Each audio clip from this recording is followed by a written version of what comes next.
Promotional consideration paid for by the following. I miss little Vincent so much. He loved to play baseball. I was driving him to practice. I guess I was busy making eyes at the guy driving next to me. I didn't notice he was sticking his head out the window, his blonde hair blowing in the wind. Honey, Vince's hair was black. That's not the point. We're lucky he was adopted, so we just got another. It's my life, and I don't want to forget anything. Documenting every moment of life is very important. Take plenty of pictures of your wife. You never know when she might leave you for another man. It's important to document your happiness while it lasts. And use Vakari Film. When your son wins the game, when your daughter gets herpes. Vakari Film. Memories are forever. Sort of. Shut up and sit down.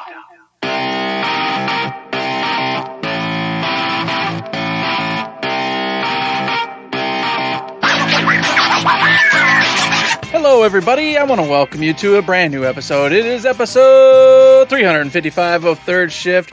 I, of course, am one of your hosts, Mr. Eric, and here with me today is for realsies this time because I'm home. I just got home. My butt still hurts from the car seat, literally. But hey, he's here. Mr. Matt, the Inglorious Bastard himself. Mr. Matt, the Inglorious Bastard himself. Yes, words are hard. Vacation. It'll do something to you. I'll tell you that much. But we're both back. Now I got to leave it in there. Now I can't cut it. I have to leave it in there. You got to leave it in. It's fine because it's a thing and it happened. It's real. It's okay. I'm not upset about it. I just got back. It's been 2 weeks of vacation all over the place, folks. It's been wild. You know, I don't know. If you ever taken 2 weeks off and gone all over the place, you know how it feels. You're sad that it's over, but you're tired as all hell. You're glad to be home.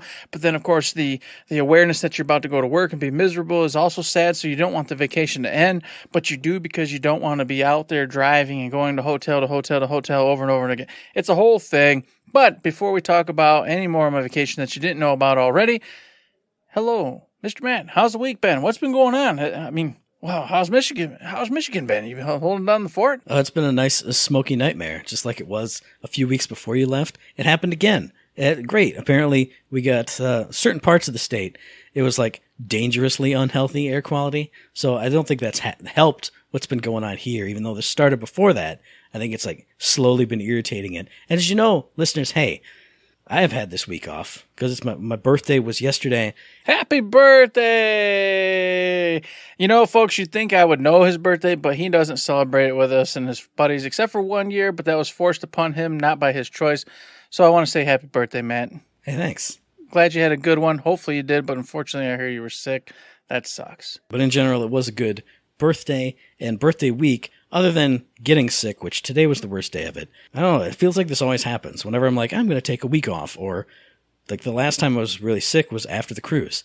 I had to take 2 weeks because it was a weird halfsy. The rest of that week I'm going to be just feeling great, just doing whatever I want to do. Sick. So it's happened again. So I guess I'm just not allowed to take long times off of work. Maybe that's the lesson here. But I will say, I didn't do anything, like, personally this week, other than, you know, I do my usual Turkeyville trip. We do that for my birthday. Because it's gotten to be that point of the year where, like, in summer, all the theater stuff just stops. All the concert stuff just stops. So for, like, 2 months, I look on my calendar, blank. Starts again in September or August, I can't remember which one, where it's, like, 3 things every week, and it goes nuts. But the one thing I did do, and I haven't talked about this on the show for a while, as I watched AEW's Forbidden Door pay-per-view. AEW and New Japan coming together. They did it once last year. They did it again this year. Best show I've ever seen. Some of the best matches you'll ever see. I mean, both companies do great stuff. They got great performers, all this stuff. Will Ospreay versus Kenny Omega 2, though. They already tore it down once this year at the Tokyo Dome, start of the year. Just this past weekend. Greatest match I've ever seen. Brutal, hard-hitting, like the physical story of the match. Incredible. Just amazing. I couldn't believe it. I got done and I was like, I literally cannot believe what I just saw. Incredible. Fantastic. If you're a wrestling fan, you have to watch that match. And you've heard it from literally everyone else all this entire week. But you're hearing it from me too. Then on the video game front, pretty much the only thing I've been playing, Final Fantasy XVI. And we're going to talk about it more later in the episode, so I won't go off here, but Jesus Christ, what a fantastic fun time I've been having with that. The only other game that I have played a little bit of is Tears of the Kingdom, because I finally beat, Forspoken a while ago. I beat Midnight Suns a while ago. And I was looking here at my setup, and my Switch is like right behind the monitor. And I went, man, I haven't been playing that much. So I think that's going to be like my Friday game, because it just feels good. I popped it out on a Friday night, and I was just like, I'm running around this world. I'm doing all kinds of stuff. I actually progressed the main quest line. I did this weird floating islands in the sky, kind of platforming stuff all around. And it just feels good on a Friday night to just get lost in some wacky, weird, wild world and just do that. And then at literally every other waking moment that I haven't been going to a movie, I went and saw The Flash. Hey, that's another thing that I did. I went and saw The Flash, and it was pretty good. I think it could have been better. I wanted it to be more different, a little bit weirder, but it was a pretty good show. Not a great show, but a good show. So there's something else that I did. And then every other waking moment that I'm talking about that I wasn't doing stuff and going to Turkeyville and all that stuff, playing Final Fantasy XVI, so we're going to talk about it more later. Hey, Eric, what have you been doing this week? Oh, gosh, golly. So I talked to you guys a little bit. We were just getting into New York City, I believe, when I talked to you last time. And I'll tell you this. So I said, if you know me, I've been having a great time. It's been a time. Well, here's one of the events that happened. So we went to Hershey Park, Pennsylvania. That was the first stop. Had a great day. All day, express pass in the park. Rode every ride or everything I wanted to. A couple rides double, made my day. Had a good time. Going out to the vehicle after going to Hershey World. We're walking. We get there. And I go, where's the car key? Where's the car key? It's not in my pocket. Now, I had to stick all my stuff in the fanny pack earlier in the day to ride one of the rides. So I went, all right, it's going to be in the fanny pack. I just didn't pull it out. I didn't have a fanny pack. Mandy had a fanny pack. Okay. I was gonna have to say you have to pause the story to get into the fanny pack and why Eric Batten is walking around with a goddamn fanny pack on. Not me. Negative. Okay. All right. Ghost Rider. Negative. So I go, oh God, open the fanny pack where I put everything in. It's going to be there. I just didn't grab it out when I, grabbed everything back out after the ride. It wasn't. Of course it wasn't. So immediately we get there. We're looking through everything. We tip over all the backpacks, do all the stuff. It's not in any of the things. And I go, you're kidding me. You are just, this it cannot happen to me. It cannot. It can because it's me, but it cannot. So I go back to Lost and Found. Lost and Found, have you found a key? No, we haven't found a key. Go to Hershey Park. Hershey Park, have you found a key? No, we haven't found a key. Okay, we haven't found a key. This is not what I wanted to do today. Fine. You know what? Made a few phone calls, did a few things, got it arranged. Had a guy who was going to come out and just force it open. He couldn't get the key in time. He said it'd be tomorrow morning. Fine. That's even okay then. So we took the sister and brother-in-law's car back, went to the hotel, woke up in the morning. I said, that's even better because it gives them a day to search the park, get it open. Maybe they found it. They did not find it. Of course they didn't. I went there, waited, didn't get it. Spent that entire day. This guy, he came out, he thought he was going to be able to get it. He had all these really cool computers and stuff, and he was trying to reprogram, a new key to this car. Couldn't do it. After about 4.5, 5 hours, he was like, look, guys, I really gave it a go. I could not get this. However, I do got a guy who can tow it. And meanwhile, I'm not an idiot. So I'd already found a dealership really close, like 2 miles away, who could get me a key and get it programmed in. Obviously, it was going to be more expensive than the guy who was trying to do it for me. So he then got me the tow truck, came out, got it over there, spent an entire day of vacation, just wasted, trying to get this car out of this parking lot. Man, it was miserable. That's okay, though. Went on about our day. We got to New Jersey, got into Jersey City, got into the hotel. Very nice hotel. Minor complaint. All right, and I want to say this for everyone out there. If you are managing a hotel right now and you're listening to the show and you're like, oh, you guys are great, do not, and I repeat, do not. Why in the frickin' world would you decide that putting a glass transparent door over the bathroom that doesn't actually close and so has like this aerated gap and is glass to the bathroom, something cool, something legit? It has zero privacy. You can't use the restroom without everybody, first off, seeing you who's in the room with you, and second off, hearing everything that's going on in the bathroom because there's nothing between you and said bathroom.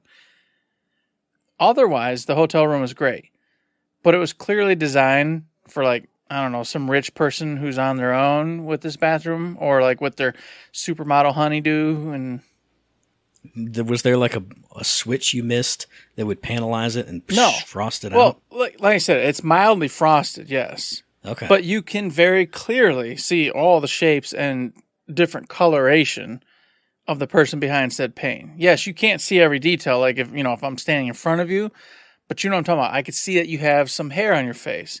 I can see that you have some hair in your head. I can see that your body is this shape. And you know what I mean? You can see all that behind this glass.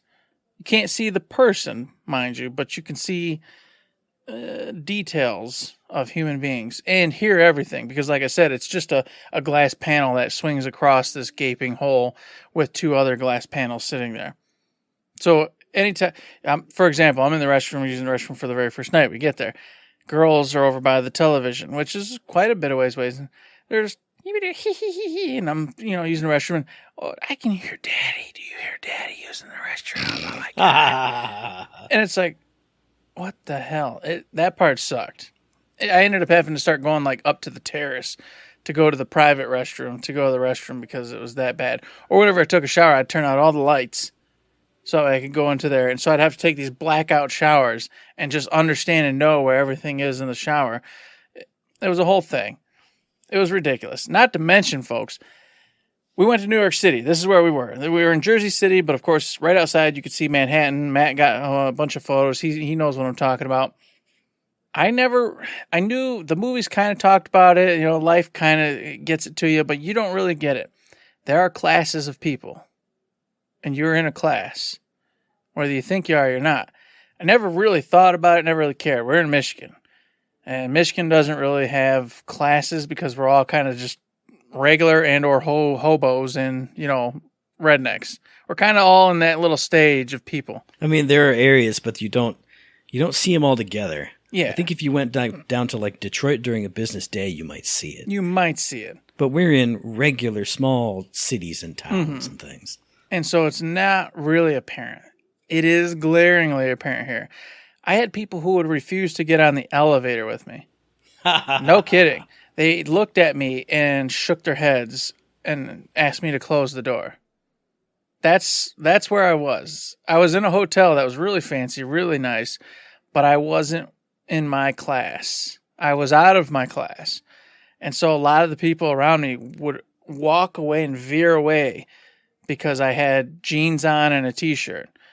And of course, I'm not a good-looking person, so I'm also ugly. And there's the other part of this, is everyone there is good-looking.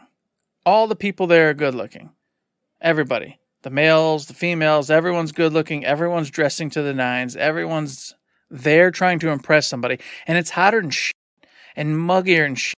And they still put on suits, put on designer jackets to match their designer pants, to match their leggings, to match their freaking shoes and socks.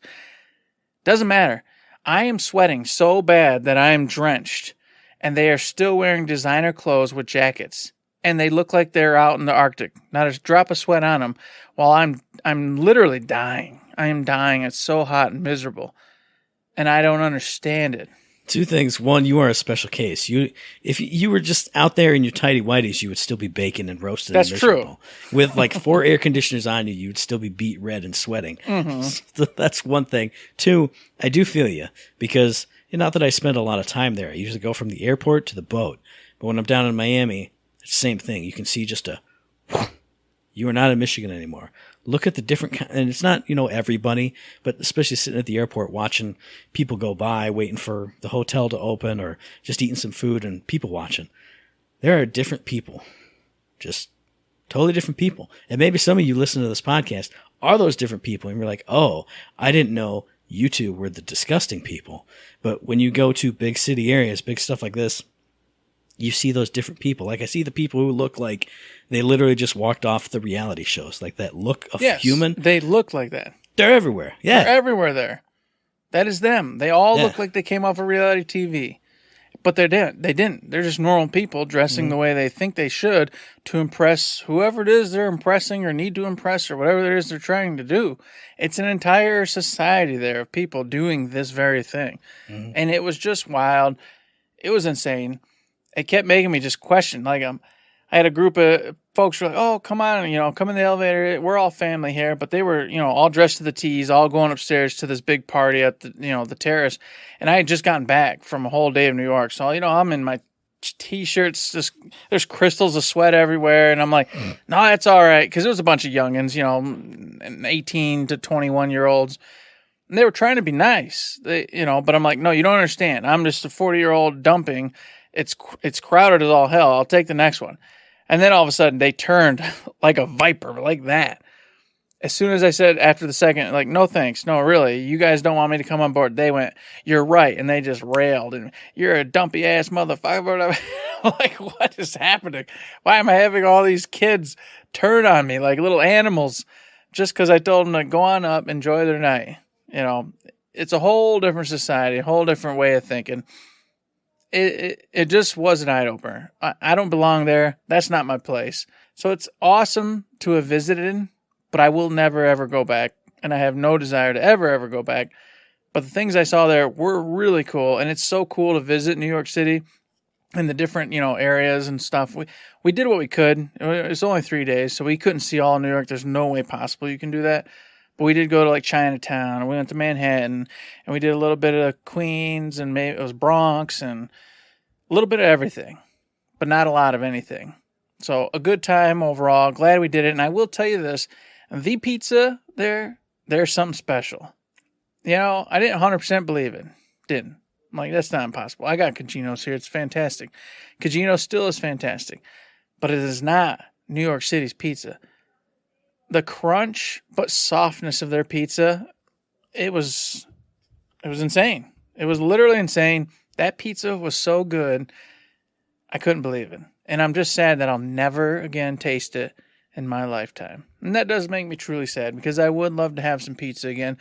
We had Italian there. We did all sorts of stuff. But overall, so glad we did it. And then to finish the trip off, man, we went to Niagara Falls.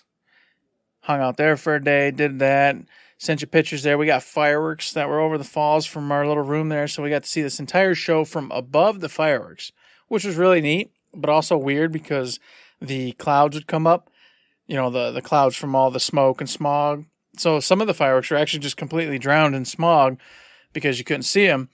But the other cool part was just, of course, being above them. It's an entirely different angle of seeing fireworks, and that was really fun. And then, of course, the day of, we went and did Journey Under the Falls, went and did all the pictures, did all the fun stuff, got through customs both times, no problem.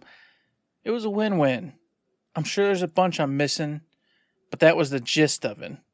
And, of course, in between all that, I played a bunch of Final Fantasy XVI as well in the video game world, Mr. Matt, which we'll talk about in a minute. And, of course, I did a little bit of Diablo, but I didn't do a lot because I'm at the point where I'm right at the end of the story mission, and via the bosses I've already done, I know I'm going to need about 2 hours of like designated good to go time because Diablo 4 is unforgiving.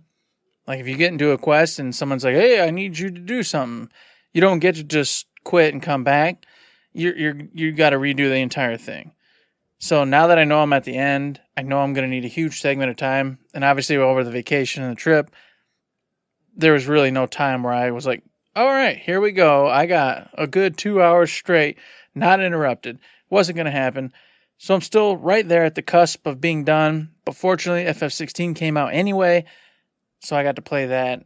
And now here we are, back from vacation, hot off the presses. That's been my week. It's been fantastic. And speaking of Final Fantasy XVI, that's the topic of the show. There's no release. There's no nothing. Because who knows how long the Dayquil will hold out. How much time do I have on the show? Who knows? But we're just going to talk about Final Fantasy XVI. We're not going to do spoilers. No story spoilers, no nothing. But at this point, I am at the second time skip, even a spoiler. I'll just say there's time skips. I think everybody knows at that point. Yeah, there's time jumps. Well, yeah, we've talked about it on the previews. Like, there's different sections of his life that you play. I'm on the third one. I just started the third one, so after the second time skip. And Eric is way further along than me. I don't know. I don't know about way further, but I am further along.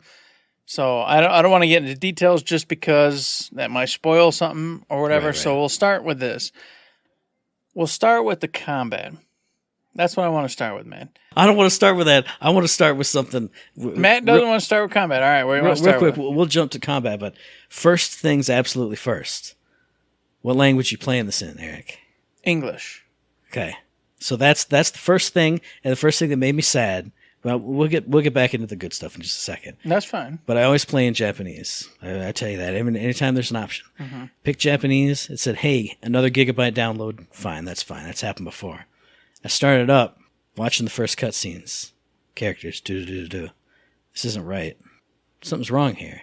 They did the Ghost of Tsushima. They made the graphics, lips, match the English voice acting. And it was very obvious because I would look at the subtitles and look at the face. And that's what they would say. But they would say it in Japanese. So it was very distracting, very disappointing. But I am playing it in English now, too. I'm just saying. That's just a Matt thing. That's just a Matt thing. I should have warned you. They made this game for us. I was sad I didn't get the option. Now, once I've beaten it and I go, I'm done with it, then they'll release the patch just like they did with Ghost of Tsushima. Hey, look, you want to play the DLC? We finally got the mouth flaps matched up. Oh, thanks. Too late. It's too late to apologize. But I'm not going to complain about it because the English voice acting so far has been really good. It's really good. Like, really good. And maybe it's just, I'm sure it's the caliber of voice actors they got, because we've all been through really bad voice acting, back in the day. But I feel like I really like the English and like Irish VAs. I like that whole theme. It makes it more fantasy. It makes it feel right, like you're watching a Game of Thrones or whatever. It feels right. It does feel right. It matches the tone they're trying to go for, which is exactly what you said, Game of Thrones. They said they took great inspiration from that and wanted to kind of mimic it to a degree, but put their own spin on it. I got one big complaint. Martha drives me insane. Martha's character is a good-looking redheaded woman. Everybody in that game goes, old Martha. Old Martha's trying to help us out. Good old Martha. Oh, she's just that old Martha. Everybody in the game talks about her like old Martha. She ain't but 22. Her character model looks like she's 22, 26 tops, redhead lady. Her voice matches a 22 to 26-year-old woman. But everybody in the game refers to her like she's some kind of old 75-year-old woman, just really keeping it together, keeping them all together in the game. Now I feel like that's a Final Fantasy or like a Japanese CG issue more than the actual issue that it presents itself to be, because all the women in that game look really good, unless they're old, like. The lady who runs Karen's Toll. Karen. She's an old woman. Everyone else looks great. I feel like it's that like, what is that meme where like great, and then hits the wall at 50, and now she's the old character model. Now she's old. Yep. So anybody who's from 20 to like 40 something is just the young, pretty character model lady. Yeah. It's the weirdest thing. And it drives me insane just because Martha's a big character. Martha, you're going to encounter a whole bunch. She's kind of got a lot of quests going on throughout the storyline.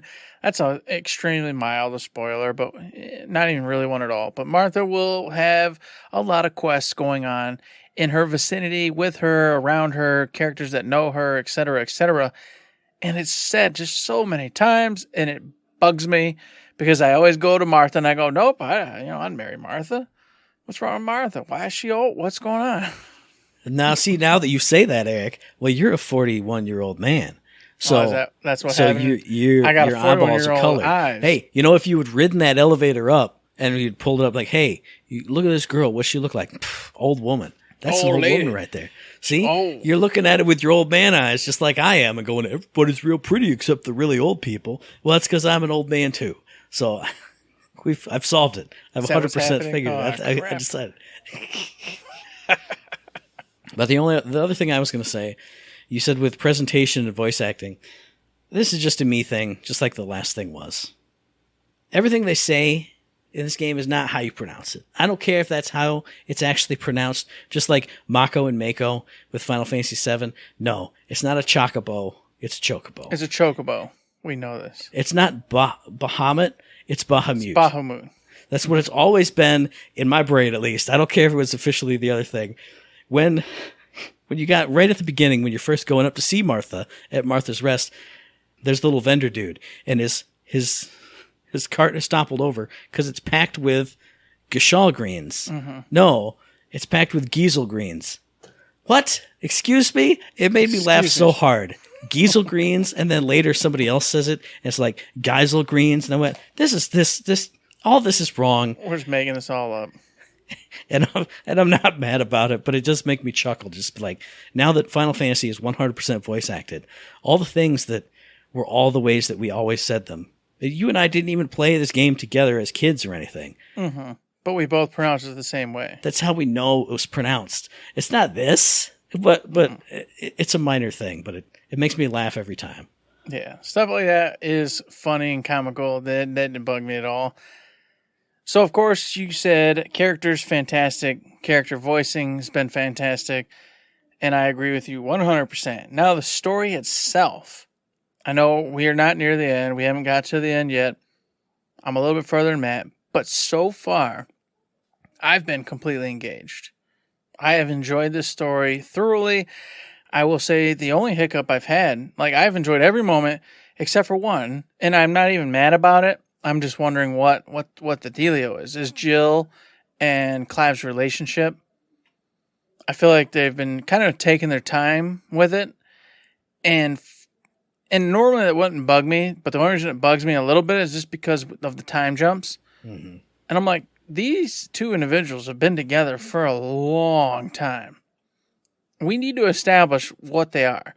Are they just brother-sister relationship? Are they into one another in some way? Are they not going to, is it not going to happen, period? Was it never going to, you know what I mean? Like, I'm not saying you need to rush things, but they've gone through a literal lifetime together now.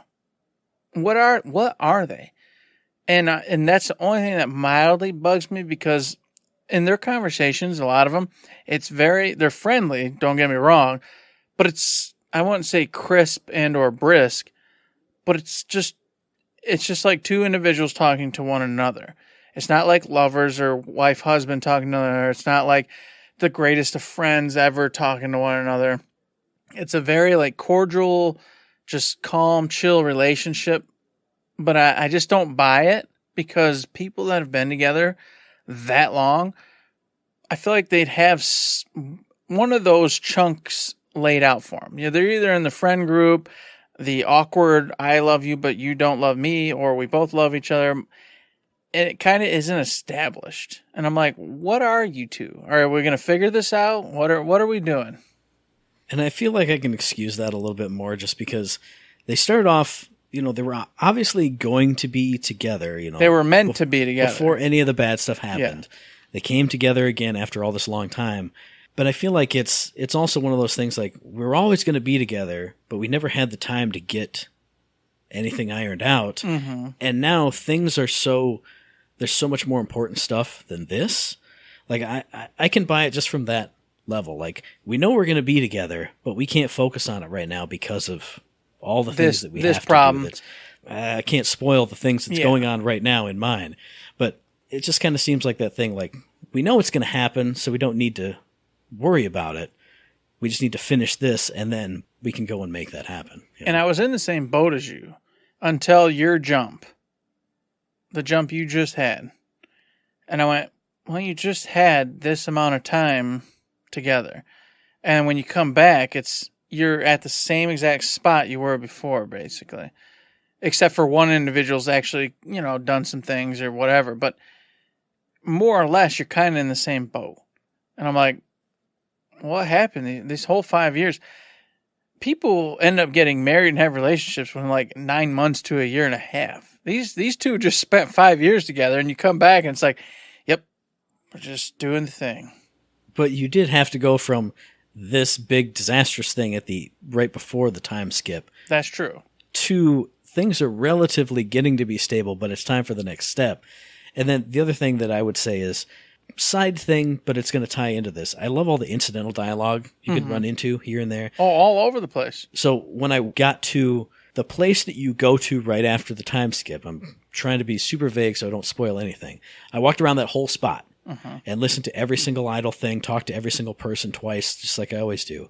And there's a group of girls who said, hey, you can come sit with us. Haha, I guess if Jill doesn't mind. And I went, it's at least enough. They know. Probably Clive and Jill know, but it's not, you don't have to make it overt. It's there enough. I feel like, even though that's like basically nothing, it's kind of a throwaway line, but it kind of smoothed it over just enough that like, she's always at the room you go into to do any plans or anything. So it's kind of, it's there, but they don't need to show it off and talk about it, But they're not making it prominent. And that's the only reason that I get along with it is because it's just like you said, through the tertiary talking, they kind of imply that everyone thinks, or at least thinks, there's something with Jill and Clive going on, even though the player, you know, as of so far, there's not. But everyone else assumes there is because you spent so much time together, you do everything together, et cetera, et cetera, et cetera.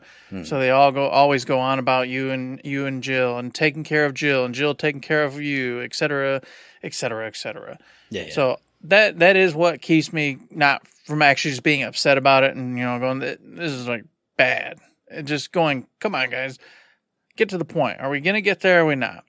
And I only say this really, Matt, it's for selfish reasons. It's because I want them to at least get something going before the inevitability of her dying happens. Yeah. I just feel like it's inevitable. And this isn't a story spoiler. I have no flipping clue if this happens. I'm talking out of my rear end here. But I'm just a negative Nancy, and I just been like, you know what? She's not going to live. You can't be happy. You can't be happy. You're not going to get what you want. You're going to die. Everyone's going to be miserable. This sadness is going to come. Can we get a good moment before that happens? Or is it going to be like with her spitting blood out of her mouth, you give her an actual kiss finally, and then she dies in your arms? Let's not do that. Please, let's not do that.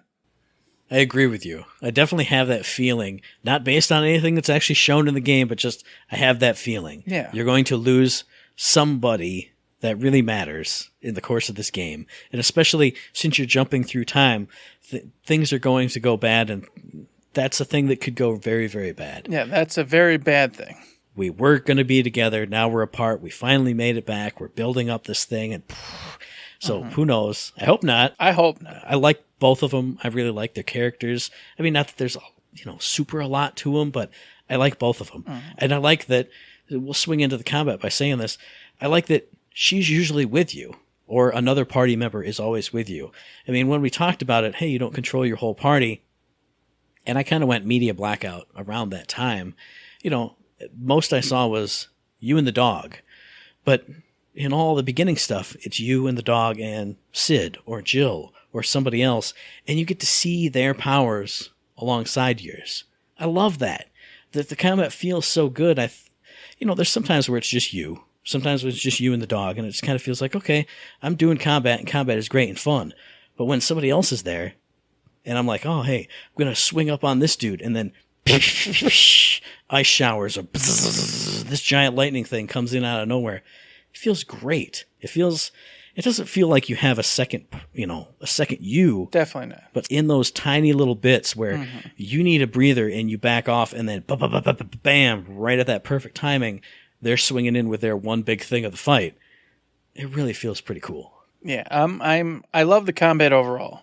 Yeah. For sure.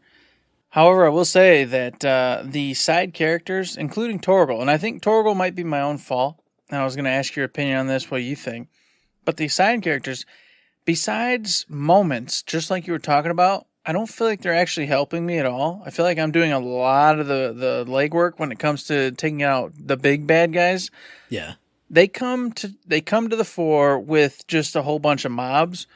When you turn around and you got done with 2 or 3 of them, you'll see that they actually got rid of 2 or 3 of them as well. Yeah. So helpful in that respect, but I will say, and I'm playing this game high level, so I'm smoking baddies, and I'll tell you, regular baddies don't present any kind of challenge to me whatsoever. So correct. I just take them for advantage, just because I don't care if they killed 3 or 4 people because I would have murdered them without any assistance or sweat whatsoever. It's the bosses where I could really use a hand, but I feel like they do not really help you in the boss fights. I don't know what it is, or if it's just because of the amount of damage that the boss fights, the bosses themselves take to defeat, it's just not really kind of showing up, or if I'm just not paying close enough attention and they're really doing something and I'm not seeing it. But I feel like when it comes to the bosses, it's all about your own skills and what you can do, and they are not going to make or break those boss fights in any way, shape, or form. Yeah, I agree with that, but I also kind of prefer it that way. Like, I like it when we're just out on the field, and like you said, there's 2 death blossoms over here, and there's 4 spiders in the back, and I kill the 2 death blossoms, and I go to one spider, and I look, and all the other spiders are at 1 HP, and I see Torgal just do like the weird kick up and kicks one off into the boondocks, and I see lightning and stuff come in. That's great. I love it. But I agree they don't help out a lot in the boss fights, but I feel like that's where I want it to just kind of be me for some reason. And I'm not, I love party members, and every other game where I can buff up my party members and not myself, I always do it so they handle stuff for me. But I don't know, it just feels good to be the one doing all the damage. But there are occasionally those times where I'm running and I have to fumble with my controller because I'm on Torgal and he doesn't do enough healing, so I got to get back to the potions. The boss could be just charging at me, but there are times when they turn and they go after Torgal or they go after whoever. They don't do a lot, but those, like, when I need a break, sometimes there is that moment where they do the big swing, but it's not at me, it's over there, right when I need it. I know it's totally random, but it feels good when that happens, even though I see my dog go flying, and I'm like, oh, shit. But it's when I needed a break, so it works out. I don't know. And here's a secret. Here's the thing. Confession. I haven't used Torgal once. I didn't even know Torgal had his own menu until like a night ago. And I accidentally was trying to heal myself and it wasn't healing. And I was like, what the hell's going on? And I looked and it was Torgal's head instead of my own little crossbar with my heals and my strong tonics, etc. Yeah. I haven't used Torgal. And I was like, man, Torgal's pretty useless. I don't understand what the purpose of this dog is. He just seems to exist. And I'll grant you that. The only thing that I had him up because instantly it goes, hey, you can sick him, you can heal, or you can have him launch him in the air. And I went, sweet, he's going to launch every enemy in the air for me. Here's a giant boss. You can't launch him. Well, it's fair. I can't do it either. All right, he's going to heal me because now I'm down on the red. Torgal, heal me. 20 HP, right? Oh, no. I'll still do it. Like, if I have that thought in my head, I use my last high potion, and I'm 25% down. Okay, while I'm doing my basic combo, and my dodge is on my right hand, left hand, Torgal, heal me, Torgal, heal me, Torgal, heal me. And then I lose track of it, and I just don't do it anyway, and I have to go back and do it. But I agree he's not useful for much, but he does add on a little bit to, your usual combo. 4 hits, you do the magic follow-up, and then there's a break. If you don't use one of your abilities, like you've burned them all on a stagger, you can use him for an extra bit, and it gives you a little bonus thing for like a well-timed sick or whatever it is, a timely sick, whatever it's called. I do still do that just to do it, but it's good for mobs. Well, I may have to integrate him then just to get the extra combo move, because right now, and I was going to segue into the fact that I'm like a combo master.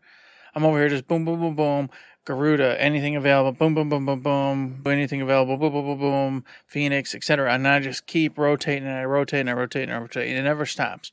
I'm just cycling through constantly, next move to next move, saving my, my big finisher for whenever a stagger happens. If I don't think a stagger is going to happen in the next, certain amount of time, I'll pop it as a midway because I know that it'll probably be back by the time his actual stagger, the enemy's stagger, happens again.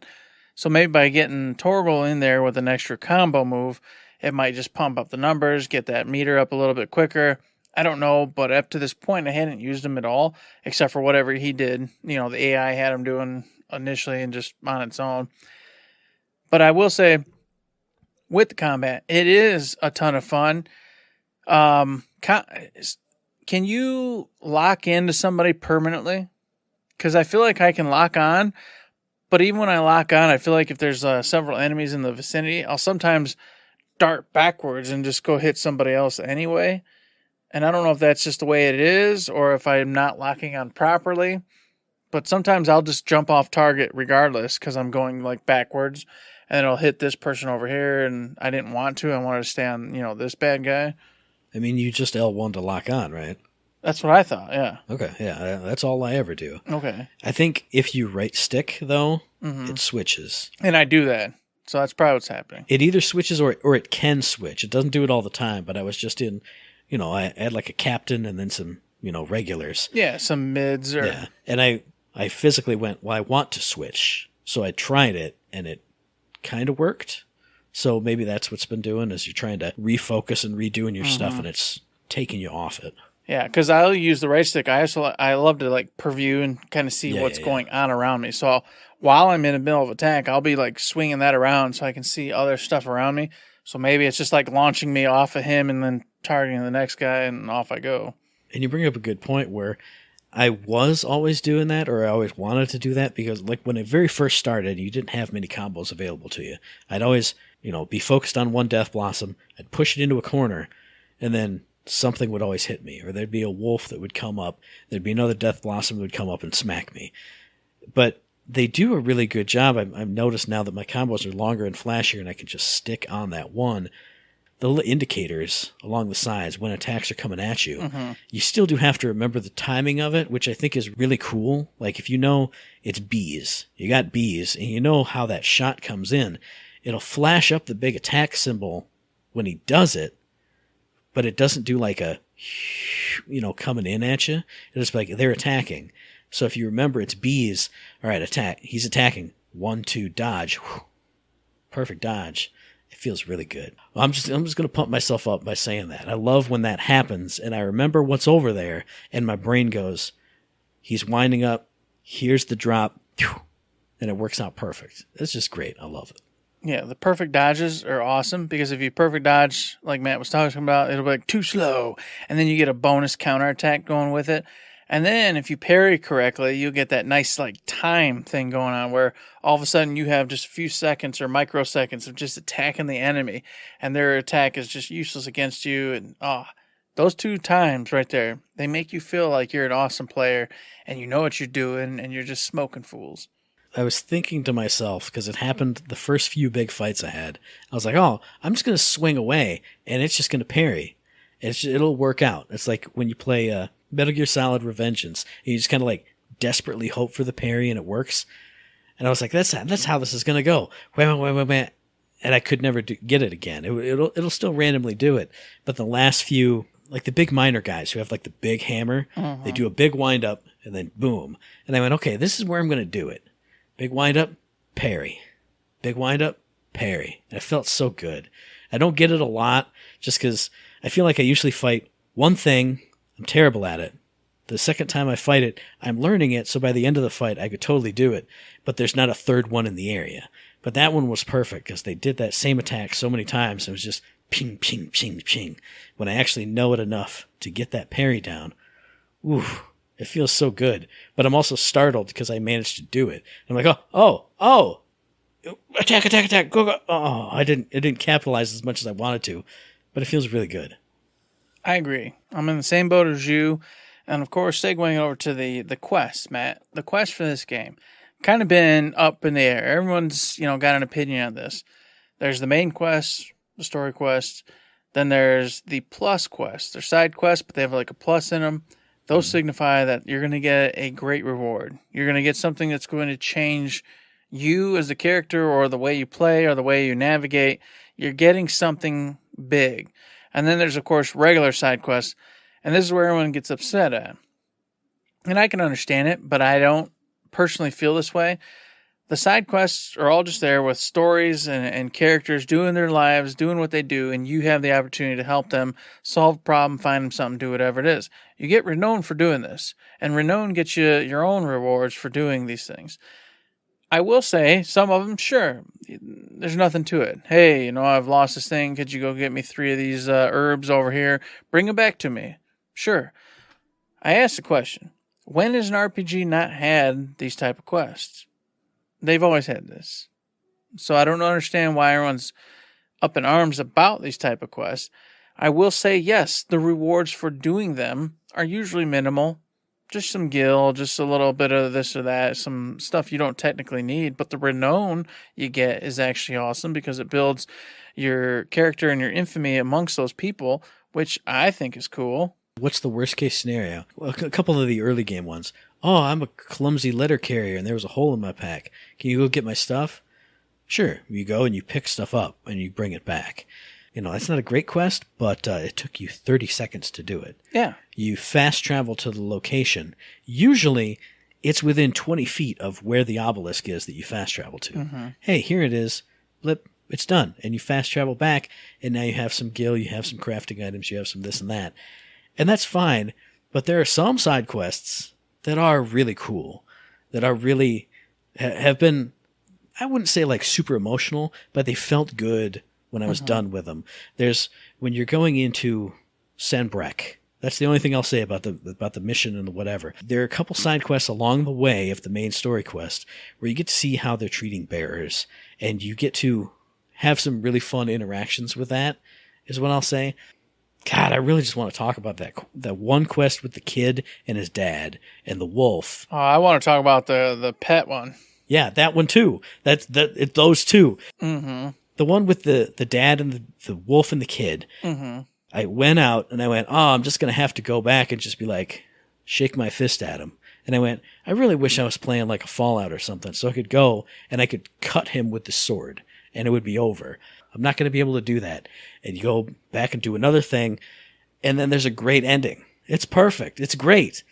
There's some that have a really nice payoff. The pet one, too, is a really good one, too. Mm-hmm. And that's where I stand as well. I stand that the side quests that come up after every big narrative area are all just there to support the story and what you're doing and how the world is interacting at that moment in time. They're not there to get you big rewards. They're not there to get you this next big, chess piece or sword or whatever it is. That's what the narrative's for, and that's what the big plus sign symbol stuff is for. Or the hunting board, mind you, because we haven't even mentioned the hunting board yet. The hunting board allows you to go hunt, rare, notorious monsters around the world. And when you do that, they give you rare materials that then can be used to upgrade your gear, assuming you have the recipe. Now, here's the only thing that I do complain about. I was like, I wish they'd tell you where to get all the recipes. I have a few of them, and I've gotten a couple upgrades. But have I missed anything? I don't think so. I've done every side quest there is, but I don't really know how those recipes work and where they come from or how you get them. They've just, throughout the game, I've gotten a couple of them just by opening a chest or doing this or that. If that's the case, are there chests I've missed that have these different recipes to make some of these rare, items? Because I do have several rare items right now I have nothing to do with. They've not shown to be useful in anything I can create at this moment. So is there something I missed, or is it something to come? I don't know. So I'm a little confused in the quest line with, hunting the notorious enemies and how that all correlates with getting the recipes to make these items. That part's a little bit crazy, but the side quests in general, I feel have been really fun, really solid, and you don't have to do them. The game very clearly allows you to skip them. It's not even a thing. You can just say no and go do the main quest, and off you go. You'll go on to the main quest.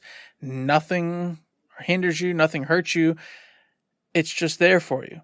If you want to spend more time in the game, go do the side quest. Just like you can go to Vivian, and learn more about the continent, learn more about the characters. You don't have to. You can ignore it pretty much all the time, except for a couple quests force you to go to her and listen to her. But you don't have to. Same with tomes.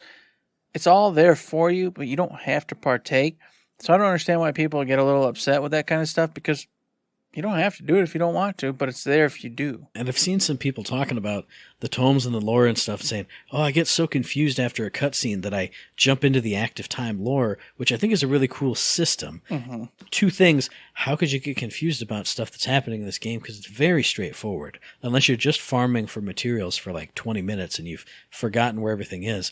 But I do appreciate that active time lore where literally as soon as they mention something in a cutscene or a story segment, you go back to the gameplay, boop, active time lore, there it is. I should have written it down on this piece of paper, because when you're in the mines, there's a thing that happens. Oh, they became erythralized or whatever. And I went, well, I can see what that is. I know what that is. But I bet you, active time lore, boom, there it is right there. Read up your little paragraph. Erythralized is when ding, ding, ding, ding, ding, ding, ding. Cool. That's awesome. You don't have to like dig through a glossary. You don't have to go home and ask Tomes and ask Vivian. It's just right there. Hey, they said something I don't get. I don't know. I think it's just a cool system. I like it. Just last night I used it for my first time. Nice. Because up to this point I didn't really need it. You know, like you, I've been paying attention. I understand what's going on. I know what the characters are. But last night, a character came to the encampment and was like, "What's up, dude? I need this and this, and we're going to go do this thing." And Clive's like, "Oh, it's you, man. Whoa. Haha. I thought you were doing a thing, and how are you back? What's going on?" And I went, I have no idea who this person is. I have no idea. I've never seen this character in this game. Not once, period. Don't have a clue who you are. I have no idea why Clive knows you. I have no idea why we're all talking about you and what you're doing. You're going to come upon this point. And I went, ding, boop. This person is such and such and such and such and doing this. And they went this and this during the time of this time. And I went, there was a minute mention of this character a long time ago in a tertiary conversation for no real reason. And now they're back. And because of that system, I was able to just push a button and learn about it all and go, oh, I remember this person saying this, like, out of a side comment way back. And now all of a sudden this person's the main character. That's still a little weird, but I understand now where this person is and why they're here, et cetera, et cetera, et cetera. So I agree. I love the system. Didn't need it till now, but I did. And I'm glad it's there. Because now I understand that character, and I wasn't just going, I'll have to fake the funk until eventually I hope I figure it out.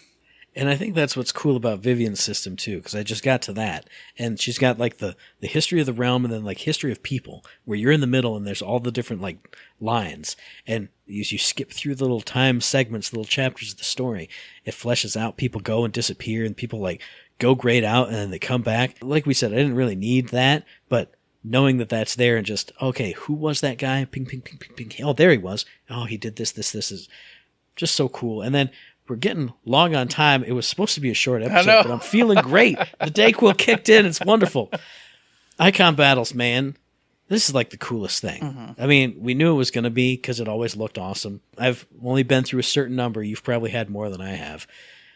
But it just feels good. And it feels even better because it starts out one way, and then, like, each time I have one, I've had like the third big Ifrit fight, is what I'll say right now. Mm-hmm. And the last one opened up more abilities. It's like every time I go into one, there's more that you can do. Like Ifrit becomes a character that you fight as instead of just a QTE machine. And it feels so good. And I wrote this down before I got as far as I have now. But like some of these things are so intense, just visually and cinematically intense. The spectacle of it. Like I'm sitting in front of this bright monitor and this crazy shit is happening. After one of those, I have to go, whew. Like I sit back, I breathe a sigh, and I put my controller down. I go, Jesus, I need a break. I got to get up and go for a walk. I got to go make some lunch. I got to close the game for a while, and I got to come back. You never feel that way about boss fights in most any RPG. You just, I'm just doing my usual thing. Ding, ding, ding, ding. We beat the guy. Hey, story moment. All right, cool. And a lot of story stuff is like that too. Super dark and super heavy. And I appreciate that. Even though I don't like having to take a breather from a game I'm having a ton of fun with, but it kind of is like that. Not like physically draining, like I'm so tired, but it's like spectacally and emotionally and oh my God. Whew, all right, whew, need a break. I don't know. Maybe it's just me. What about you? For me, the story you always get after that is enough of my break. So I do the same thing. I put the controller down and I go, ah, man, yes, here we go. And I put my hands over my head and I stretch out and I just listen to all the story that goes afterwards. I don't skip any of it. I don't fast forward it because I read, of course, way faster than they're talking. Oh, yeah. But I don't care. Nope. I let them just say their words and do their thing. And I just sit back and take a moment to enjoy what just happened. And a lot of people, this is the other point, the 2 points where people are kind of upset. They were like, oh, you know, these big icon battles are just QTE battles and nothing at all. You have to earn them. You have to earn them. To get to these battles, You are going through actual boss fights to do it. And of course, there's multiple stages. Sometimes like 2 or 3 or 4, like in a row. So it's not like you're just going into something, it's me, I'm turning into Ifrit and we're fighting. No. You have to utilize your abilities and your skill sets to get to the point where you get the QTEs. So by the time you've got to the QTEs, you're already like, I cannot let this fail. I have to finish this. I don't want to do this damn fight over with. No. So you're focused. You're paying attention. You're like, I don't care. I know it's on I'll just usually R1 or square a bunch of times or whatever, and then it may be a mini fight here or there. It doesn't matter. By that moment and that time, you're like, I'm invested. I do not want to lose this fight and do this whole stupid thing over, or at least half of it, whatever point they end up with you. You don't want to do it again. So you're like, I'm in it. I'm in it to win it. I want to win this. I'm destroying this son of a gun, no matter what it takes. And I've never failed one yet. I've never lost, had a game over or anything. But just in the last Ifrit boss fight I had, it came down to one of the QTEs, and I was so hyped and in it that I was like, all right, it's going to be the hammer one. And it was not. It was a dodge, and I got kicked to the curb and stomped on, and I went, oh, Jesus. Oh, no. And granted, it showed a bunch of failure stuff, and I don't know if that happened if I didn't get it or if it just went smooth, and who knows. But I was invested in it anyway. It was stressful, and it was interesting, and I was in it. Obviously, I was in it because I was ready to do the mash, and it wasn't mash, it was dodge, and I'm watching this. Oh, man, it was just great. It was awesome. It was wonderful. It really was. The icon battles have been fantastic. Combat's been fantastic. Story so far been fantastic. Characters fantastic. And the music, God, man, it's so good. I go to that freaking little jukebox and I'm just over there and I'm playing the different songs. I already have my favorites set up, and there's so many I can't buy because these damn songs are like 40,000 gil. I'm like, I want you, but I can't afford you. When am I going to get rich? How do I afford all this? I finally got to the point where I had 40,000, and all the ones I could buy from anybody in the world were 20,000. And I went, I gotta save because no, you have to at least buy one. So I found one off a random dude, so I don't know if he'll ever be there again. And I was like, all right, I'm buying it off of you. And I felt bad because my gil is now in half. I had an everyday, human moment of just like, oh, my money's gone though, but I still need to buy more. But it's worth it because the music is so good. And the way they tie in traditional Final Fantasy themes, but they're like in a minor key, they're in a slower pace. When you're on the map screen, I couldn't believe it when I heard the music just on the map screen, and I just went, that's perfect. And this way they've remixed that classic Final Fantasy tune. It's just awesome.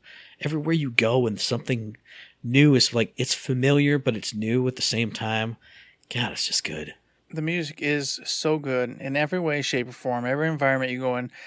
My only minor tiff is when you beat baddies, your boss fight's over, you don't get the classic FF music. And I know they wanted a serious tone. I know they didn't want it to be like a fantastical, weird, typical FF world. But I feel hollow. I feel a little hollow when I finish the boss fights. And there's no music. There's no ditty. It's just done. Music's over.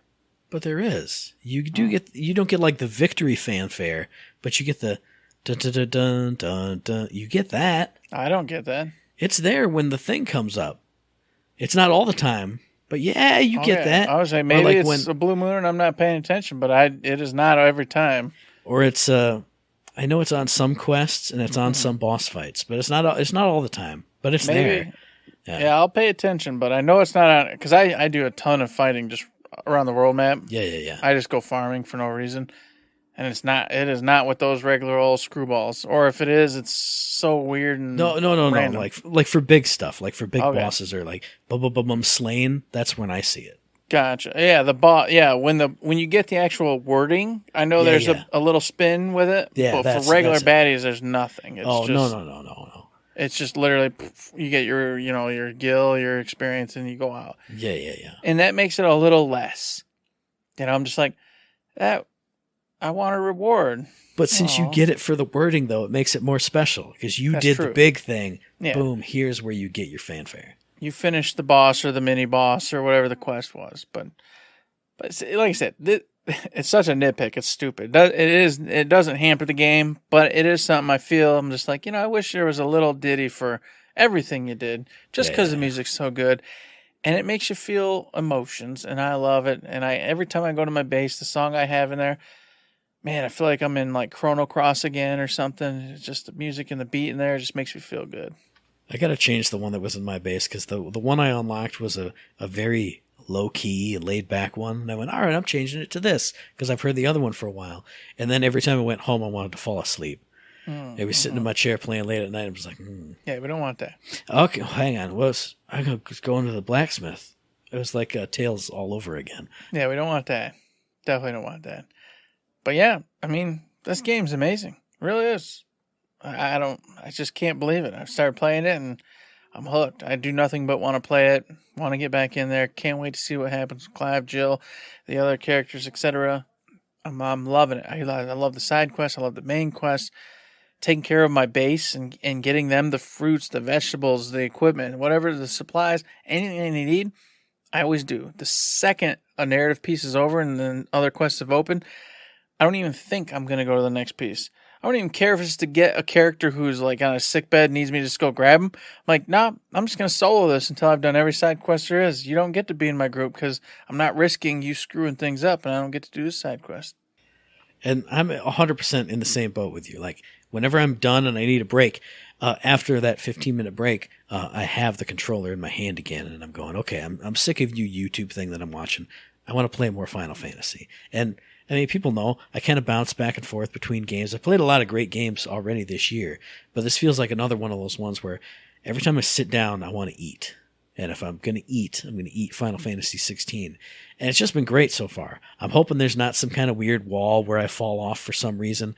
But so far, it's just been awesome. And that combat really helps carry it. Because it's once you're on it and your stuff is all hitting, it just feels like, I'm not going to say it feels like nothing else, but it feels really like nothing else, especially in a Final Fantasy sense is what I'll say. I've played tons of Final Fantasies, but to have something this engaging and this fun that I can't wait to keep doing. It feels like when we were kids and you couldn't wait to go home and play some Final Fantasy. That's what I'm feeling right now. And I don't have to go home from anything because I have the week off, so I've just been sitting here just like a kid on summer break. Boom, boom, boom, boom. Final Fantasy. And it feels good. But what about you out there in podcast listener land? How are you feeling about this fantastic game that we went on more than double what I thought we would talking about it? Or what else have you been playing? What releases have come out that we've totally missed because Eric's been in NYC and I've been sick or just holding the fort down here? Let us know via the email, thirdshiftme@gmail.com, on the Twitter machine @ThirdShiftME. Find us on Facebook under Third Shift. Hit the Discord, the Patreon. You know what you got to do. You do know what you got to do. And along with all those things, you can go over to Patreon, give us a tip, $5, $10, $100, anything and all things helps us keep the lights on, pay bills, get us equipment, etc., to keep the show running and going smoothly without the wives and or just mental issues going, I can't spend the money, I'm going broke.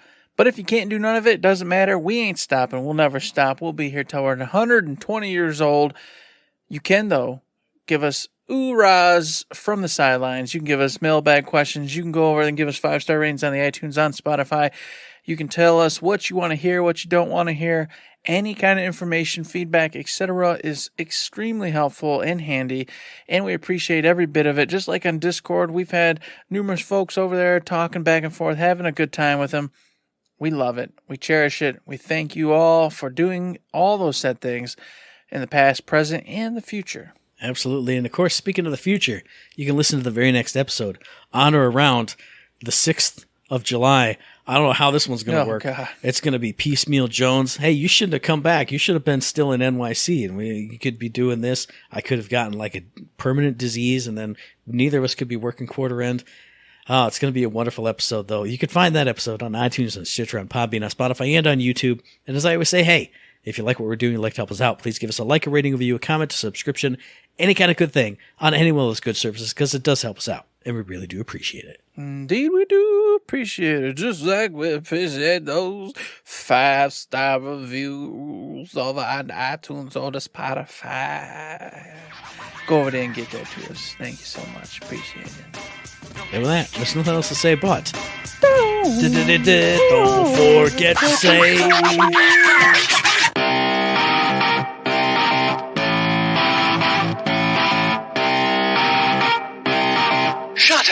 and sit down.